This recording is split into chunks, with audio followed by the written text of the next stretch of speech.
আজ থেকে সিলেটের ওসমানী আন্তর্জাতিক বিমানবন্দর থেকে শুরু হচ্ছে কার্গো ফ্লাইট। ইউরোপীয় ইউনিয়ন ও যুক্তরাজ্যে পণ্য রপ্তানি করা হবে এই টার্মিনাল থেকে।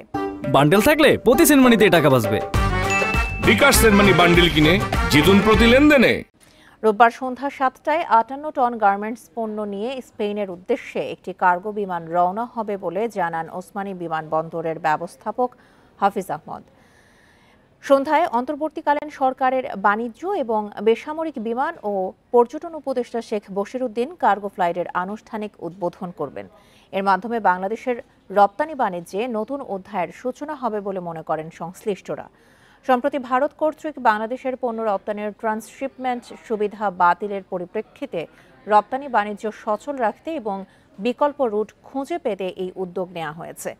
সম্প্রতি ২৬ কোটি টাকা ব্যয়ে সিলেট ওসমানী আন্তর্জাতিক বিমানবন্দরে কার্গো কমপ্লেক্স ও টার্মিনাল নির্মাণ করা হয়েছে।